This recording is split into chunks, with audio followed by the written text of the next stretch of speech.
ആകാശവാണി.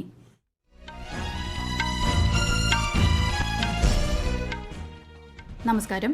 വാർത്തകൾ വായിക്കുന്നത് ശ്യാമ.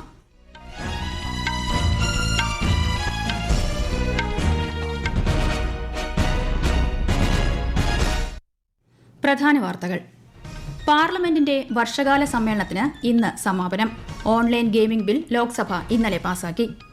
ഇന്ത്യയ്ക്കും റഷ്യയ്ക്കുമിടയിലെ സാമ്പത്തിക സഹകരണം ശക്തമാക്കുമെന്ന് വിദേശകാര്യമന്ത്രി എസ് ജയശങ്കർ. റഷ്യൻ വിദേശകാര്യമന്ത്രി സെർജി ലാവ്റോവുമായി അദ്ദേഹം ഇന്ന് കൂടിക്കാഴ്ച നടത്തും. 17ാമത് ഉപരാഷ്ട്രപതി തെരഞ്ഞെടുപ്പിനായി നാമനിർദ്ദേശ പത്രിക സമർപ്പിക്കാനുള്ള സമയപരിധി ഇന്ന് അവസാനിക്കും.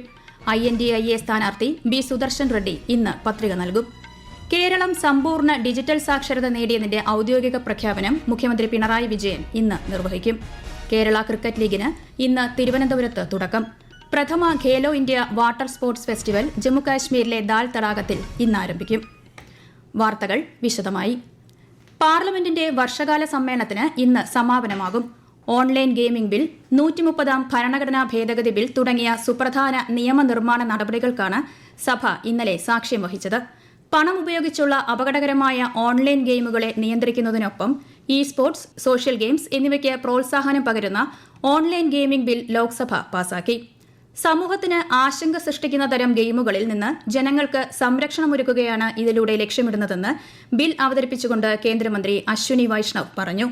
നിയമം ലംഘിച്ചാൽ 3 വർഷം വരെ തടവും 1 കോടി രൂപ വരെ പിഴയും ബില്ലിൽ വ്യവസ്ഥ ചെയ്യുന്നു. 130ാമത് ഭരണഘടനാ ഭേദഗതി ബിൽ, കേന്ദ്രഭരണ പ്രദേശങ്ങളുടെ ഭരണഘടനാ ഭേദഗതി ബിൽ, ജമ്മുകാശ്മീർ പുനഃസംഘടനാ ഭേദഗതി ബിൽ 2025 എന്നിവ കേന്ദ്ര ആഭ്യന്തരമന്ത്രി അമിത്ഷാ ഇന്നലെ ലോക്സഭയിൽ അവതരിപ്പിച്ചു.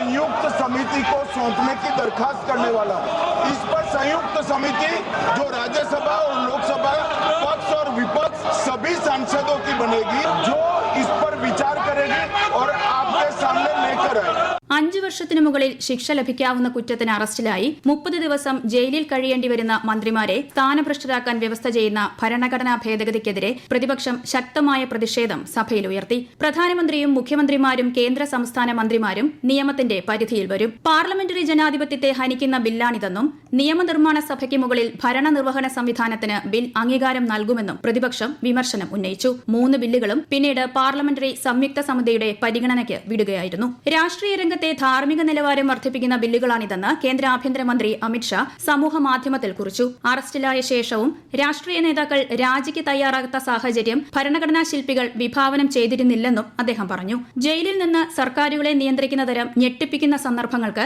രാജ്യം അടുത്തിടെ സാക്ഷ്യം വഹിച്ചതായും ശ്രീ അമിത്ഷാ ചൂണ്ടിക്കാട്ടി. ഇന്ത്യയ്ക്കും റഷ്യയ്ക്കുമിടയിലെ സാമ്പത്തിക സഹകരണം കൂടുതൽ ശക്തമാക്കുമെന്ന് വിദേശകാര്യമന്ത്രി എസ് ജയശങ്കർ. വ്യാപാരം, നിക്ഷേപം, സംയുക്ത സംരംഭങ്ങൾ എന്നിവയെ കൂടുതൽ പ്രോത്സാഹിപ്പിക്കാനും അദ്ദേഹം ആഹ്വാനം ചെയ്തു. ഇന്ത്യ റഷ്യ ബിസിനസ് ഫോറത്തെ മോസ്കോയിൽ അഭിസംബോധന ചെയ്യുകയായിരുന്നു അദ്ദേഹം. Last 4 years, bilateral trade in goods has increased from more fivefold, from $13 billion in 2021 to $68 billion in 24-25, and it continues to grow.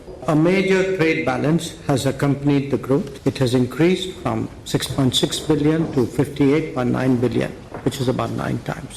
So we need to address that urgently. Russian സന്ദർശനം തുടരുന്ന Shri Jaishankar Russian വിദേശകാര്യമന്ത്രി Sergey ലാവ്റോവുമായി ഇന്ന് കൂടിക്കാഴ്ച നടത്തും. ഇന്ത്യയും റഷ്യയും തമ്മിലുള്ള തന്ത്രപരമായ പങ്കാളിത്തം ശക്തിപ്പെടുത്തുക എന്ന ലക്ഷ്യത്തോടെയാണ് കൂടിക്കാഴ്ച.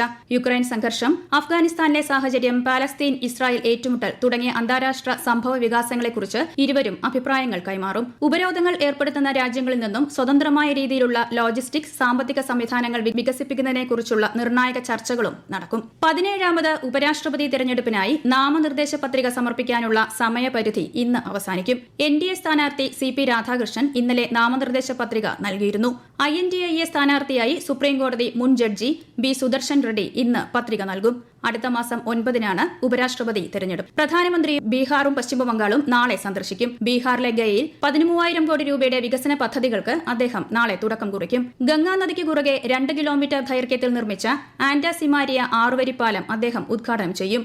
കൊൽക്കത്തയിൽ 5200 കോടി രൂപയുടെ വികസന പദ്ധതികൾക്കും അദ്ദേഹം തുടക്കം കുറിക്കും. മധ്യദൂര ബാലിസ്റ്റിക് മിസൈൽ അഗ്നി 5 വിജയകരമായി വിക്ഷേപിച്ച് ഇന്ത്യ. 5000 കിലോമീറ്റർ വരെ ദൂരപരിധിയുള്ള മിസൈൽ ഒഡീഷ തീരത്തെ ചാന്ദിപൂർ ടെസ്റ്റ് റേഞ്ചിൽ നിന്ന് ഇന്നലെ വിക്ഷേപിച്ചു. ദീപാവലി, ഛാട്ട് ഉത്സവങ്ങൾക്ക് മുന്നോടിയായി 12,000 പ്രത്യേക ട്രെയിനുകൾ സർവീസ് നടത്തുമെന്ന് കേന്ദ്രമന്ത്രി അശ്വിനി വൈഷ്ണവ്.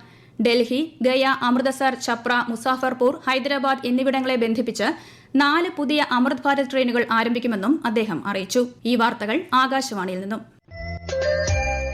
ആകാശവാണി വാർത്തകളും വാർത്താധിഷ്ഠിത പരിപാടികളും all India radio news Thiruvananthapuram YouTube ചാനലിലും all India radio news Thiruvananthapuram Facebook പേജിലും AR News_ തിരുവനന്തപുരം ഇൻസ്റ്റഗ്രാം അക്കൌണ്ടിലും AR News_TVM X ഹാൻഡിലും ലഭ്യമാണ്.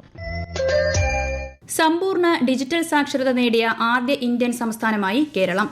ഈ ചരിത്ര നേട്ടത്തിന്റെ പ്രഖ്യാപനം മുഖ്യമന്ത്രി പിണറായി വിജയൻ ഇന്ന് വൈകുന്നേരം തിരുവനന്തപുരത്ത് നിർവഹിക്കും. ഡിജിറ്റൽ സാക്ഷരതയുടെ പ്രാധാന്യം തിരിച്ചറിഞ്ഞുകൊണ്ട് സംസ്ഥാന സർക്കാർ നടപ്പാക്കിയ പദ്ധതിയാണ് ഡിജി കേരളം. 21,87,667 പഠിതാക്കളാണ് മൂല്യനിർണ്ണയത്തിൽ വിജയിച്ച് ഇതിലൂടെ ഡിജിറ്റൽ സാക്ഷരത കൈവരിച്ചത്. കേരള സംസ്ഥാന ചലച്ചിത്ര അക്കാദമി സംഘടിപ്പിക്കുന്ന 17ാമത് അന്താരാഷ്ട്ര ഡോക്യുമെന്ററി ഹ്രസ്വ ചലച്ചിത്രമേളയ്ക്ക് നാളെ തുടക്കം. തിരുവനന്തപുരം കൈരളി തിയേറ്ററിൽ വൈകുന്നേരം 6 മണിക്ക് സാംസ്കാരിക മന്ത്രി സജി ചെറിയാൻ ഉദ്ഘാടനം നിർവഹിക്കും. ഫ്രം ഗ്രൌണ്ട് സീറോ ആണ് ഉദ്ഘാടന ചിത്രം. കൈരളി, ശ്രീ, നിള തിയേറ്ററുകളിൽ 6 ദിവസങ്ങളിലായി നടക്കുന്ന മേളയിൽ 331 ചിത്രങ്ങൾ പ്രദർശിപ്പിക്കും. നിലമ്പൂർ നഞ്ചൻകോട് പുതിയ റെയിൽപാതയുടെ അന്തിമ ലൊക്കേഷൻ സർവേക്ക് അംഗീകാരം നൽകിയതായി കേന്ദ്ര റെയിൽവേ മന്ത്രി അശ്വിനി വൈഷ്ണവ്. ലോക്സഭയിൽ വയനാട് MP പ്രിയങ്ക ഗാന്ധിയുടെ ചോദ്യത്തിനുള്ള മറുപടിയായാണ് മന്ത്രി ഇക്കാര്യം വ്യക്തമാക്കിയത്. പുതിയ പാതയുടെ സർവേ 2007-8 നടത്തിയെങ്കിലും പ്രതീക്ഷിക്കുന്ന യാത്രക്കാരുടെ എണ്ണം കുറവായതിനാൽ പദ്ധതി മുന്നോട്ട് കൊണ്ടുപോകാൻ കഴിഞ്ഞില്ല. പിന്നീട് പൊതുജനങ്ങളുടെ ആവശ്യപ്രകാരം വിശദമായ പദ്ധതി റിപ്പോർട്ട് തയ്യാറാക്കുന്നതിനായി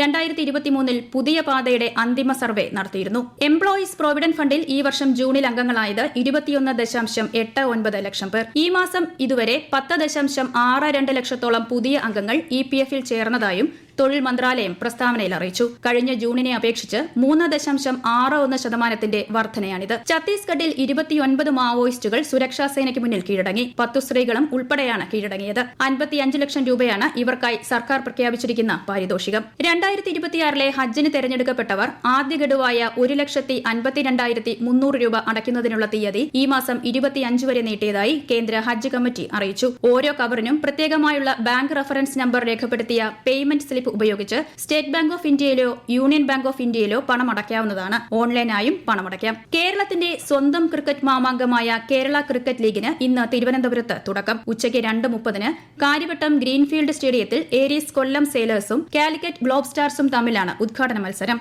വൈകുന്നേരം 6:30 നടക്കുന്ന ഔദ്യോഗിക ഉദ്ഘാടന ചടങ്ങിൽ KCL ബ്രാൻഡ് അംബാസിഡർ മോഹൻലാൽ പങ്കെടുക്കും. വിശദാംശങ്ങളുമായി ആകാശവാണി തിരുവനന്തപുരം ജില്ലാ പ്രതിനിധി രജു കോലിയക്കോട്. കേരളത്തിന്റെ ക്രിക്കറ്റ് പൂരമായ KCLന് അനന്തപുരിയിൽ ഇന്ന് അരങ്ങുണരുകയാണ്. ഇനിയുള്ള 3 ആഴ്ചക്കാലം 6 ടീമുകളുടെ 33 വാശിയേറിയ പോരാട്ടങ്ങൾക്ക് കാര്യവട്ടം ഗ്രീൻഫീൽഡ് സ്റ്റേഡിയം സാക്ഷിയാകും. Trivandrum royals, Aries Kollam sailors, Alleppey ripples, Kochi blue tigers, Thrissur titans, Calicut globe stars എന്നിവയാണ് ടൂർണമെന്റിൽ പങ്കെടുക്കുന്ന ടീമുകൾ. ഓരോ ദിവസവും 2 മത്സരങ്ങൾ വീതമാണുള്ളത്. അടുത്ത മാസം 5-ന് സെമിഫൈനൽ മത്സരങ്ങളും 7-ന് ഫൈനൽ പോരാട്ടവും നടക്കും. പ്രഥമ ഗേലോ ഇന്ത്യ വാട്ടർ സ്പോർട്സ് ഫെസ്റ്റിവലിന് ജമ്മു കാശ്മീരിലെ ദാൽ തടാകത്തിൽ ഇന്ന് തുടക്കം. 3 ദിവസത്തെ ദേശീയ മത്സരത്തിൽ വിവിധ സംസ്ഥാനങ്ങളിൽ നിന്നായി 400-ലധികം കായിക താരങ്ങൾ പങ്കെടുക്കും. റോയിങ്, കയാക്കിംഗ്, കനോയിങ് എന്നിവയിൽ 24 വിഭാഗങ്ങളിലായാണ് മത്സരം. ഇന്ന് വൈകുന്നേരം നടക്കുന്ന ഉദ്ഘാടന ചടങ്ങിൽ കേന്ദ്ര സഹമന്ത്രി രക്ഷാ ഗഡ്സെ പങ്കെടുക്കും. ഡ്യൂറൻ കപ്പ് ഫുട്ബോൾ ട്രോഫി 2ാം സെമിഫൈനലിൽ ഡയമണ്ട് ഹാർബർ FC-ക്ക് ജയം. ഇന്നലെ കൊൽക്കത്തയിൽ നടന്ന മത്സരത്തിൽ ഈസ്റ്റ് ബംഗാൾ FC-യെ 2-1 പരാജയപ്പെടുത്തിയത്. ശനിയാഴ്ച നടക്കുന്ന ഫൈനൽ മത്സരത്തിൽ ഡയമണ്ട് ഹാർബർ നോർത്ത് ഈസ്റ്റ് യുണൈറ്റഡിനെ നേരിടും. പ്രധാന വാർത്തകൾ വീണ്ടും. പാർലമെന്റിന്റെ വർഷകാല സമ്മേളനത്തിന് ഇന്ന് സമാപനം. ഓൺലൈൻ ഗെയിമിംഗ് ബിൽ ലോക്സഭ ഇന്നലെ പാസാക്കി. ഇന്ത്യയ്ക്കും റഷ്യയ്ക്കുമിടയിലെ സാമ്പത്തിക സഹകരണം ശക്തമാക്കുമെന്ന് വിദേശകാര്യമന്ത്രി S ജയശങ്കർ. റഷ്യൻ വിദേശകാര്യമന്ത്രി സെർജി ലാവ്റോവുമായി അദ്ദേഹം ഇന്ന് കൂടിക്കാഴ്ച നടത്തും. 17ാമത് ഉപരാഷ്ട്രപതി തെരഞ്ഞെടുപ്പിനായി നാമനിർദ്ദേശ പത്രിക സമർപ്പിക്കാനുള്ള സമയപരിധി ഇന്ന് അവസാനിക്കും. INDIA സ്ഥാനാർത്ഥിയായി V സുദർശൻ റെഡ്ഡി ഇന്ന് പത്രിക നൽകും. കേരളം സമ്പൂർണ്ണ ഡിജിറ്റൽ സാക്ഷരത നേടിയതിന്റെ ഔദ്യോഗിക പ്രഖ്യാപനം മുഖ്യമന്ത്രി പിണറായി വിജയൻ ഇന്ന് നിർവഹിക്കും. കേരള ക്രിക്കറ്റ് ലീഗിന് ഇന്ന് തിരുവനന്തപുരത്ത് തുടക്കം. പ്രഥമ Khelo India water sports festival ജമ്മുകാശ്മീരിലെ ദാൽ തടാകത്തിൽ ഇന്ന് ആരംഭിക്കും. വാർത്തകൾ കഴിഞ്ഞു. അടുത്ത വാർത്താ പ്രക്ഷേപണം ഉച്ചയ്ക്ക് 12:30.